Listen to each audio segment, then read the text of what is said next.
Olá, meus caros. Eu trago mais uma novidade para vocês. Talvez vocês já até tenham ouvido falar.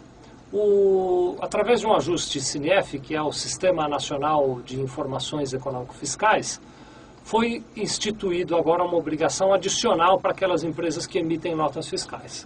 Você já deve estar bastante acostumado. No momento da emissão da nota fiscal, é uma série de códigos que tem que ser colocados ali. Por exemplo, o CFOP, que é o Código Fiscal de Operações e Prestações. Tem lá um tal de CST, que é o Código da Situação Tributária. São códigos com os quais você já está familiarizado. Bom, muito bem, esse ajuste CINEF criou agora, esse convênio CINEF criou agora mais dois códigos que você vai precisar tomar cuidado nas notas fiscais emitidas pelas empresas. O primeiro é o CRT, que é o Código do Regime Tributário, estou até lendo aqui para ter certeza que estou falando certo, mas é isso mesmo, CRT, Código de Regime Tributário. Esse CRT é uma tabela simplesinha, esse aí é moleza de colocar. Eu vou pedir para o Felipe, ele vai botar em destaque a tabela para vocês. Ele tem só três códigos. Primeiro, a empresa emitente da nota é optante pelo Simples Nacional, então ela usa o código 1. O segundo, a empresa é optante do Simples Nacional, mas excedeu o sublimite estadual para o Simples Nacional, e aí ela usa o código 2. E o terceiro código que tem ali é uma empresa de regime periódico de apuração, então ela não é optante do Simples Nacional. E aí ela vai usar o código 3.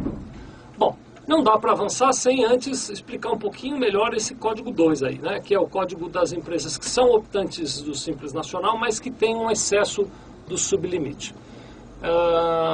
Talvez você já não se lembre mais, então eu vou voltar um pouquinho no tempo aqui. Quando foi instituído o Simples Nacional, que o pessoal batizou de super simples, né? Foi criada uma regra que unificava a tributação federal e estadual dentro do simples. Essa é a grande diferença do simples que existia anteriormente para o super simples, né? Passou também a estar embutido ali o valor do ICMS de maneira compulsória. Todos os estados têm que embutir o ICMS no simples.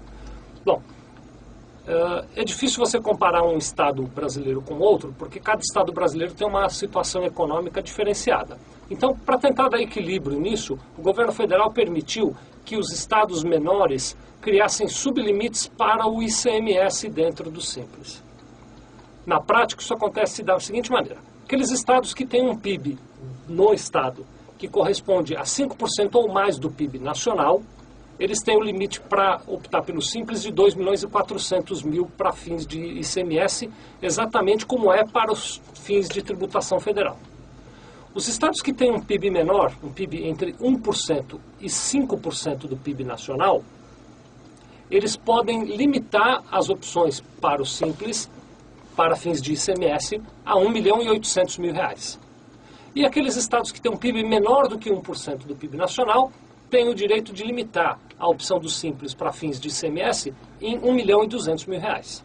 Então, o Código 1 é aquele cara que é optante do Simples e está dentro dos seus limites. O Código 2 é o cara que é optante do Simples, mas que está em algum estado cujo sublimite é ou 1.800.000 e 1.200.000, e ele excedeu ou aquele 1.800.000 ou 1.200.000, e portanto ele já não está pagando mais o ICMS dentro do Simples. E o Código 3, aí sim, é o cara que não é optante do Simples de maneira nenhuma. Você vê que mesmo na tabela pequena, né? Eu disse, essa tabela moleza são só 3 linhas, né? Então só 3 códigos. Mesmo numa tabela pequena eu tenho que contar uma história longa. Mas agora eu acho que você já lembrou da história, já sabe como cuidar dessa questão. Bom, as empresas que, ao preencher a nota fiscal e colocar lá o Código de Regime Tributário 1, portanto aquelas empresas que são optantes do Simples, passam agora também a ser obrigadas a colocar um segundo código, que é, eu vou ler aqui, que é o Código de Situação de Operação no Simples Nacional. CSOSN, Código de Situação de Operação no Simples Nacional. Essa tabela já é um pouquinho maior, mas basicamente ela tem por objetivo e que o emitente da nota fiscal indique se a pessoa para quem a nota fiscal foi emitida tem ou não direito de tomar créditos de ICMS em cima daquela operação. Essa tabela de CSOSN, ela ficou, como eu disse, um pouco maior. Eu não vou ficar te chateando aqui, lendo a tabela e contando toda a história. Então, vamos fazer o seguinte. O Felipe vai botar aqui, eu vou te dizer qual é o endereço, ele vai escrever aqui o endereço de onde a tabela está. Você entra nesse endereço, acessa a tabela, você grava aí no teu computador, fica mais fácil para você acompanhar. Então, vamos lá? www.sevilha.com.br www.sevilha.com.br/CSOSN www.sevilha.com.br/CSOSN. Entra lá, pega a tabela. Bom, restou dizer o seguinte: o prazo a partir de quando isso tem que ser observado. Esses dois códigos, o CRT e o CSOSN, devem passar a constar de todas as notas fiscais a partir do dia 1º de outubro de 2010. Então já está aí na porta, você precisa se preparar para essa modificação. 1º de outubro de 2010, todo mundo já tem que estar com esse código na nota fiscal. Muito obrigado.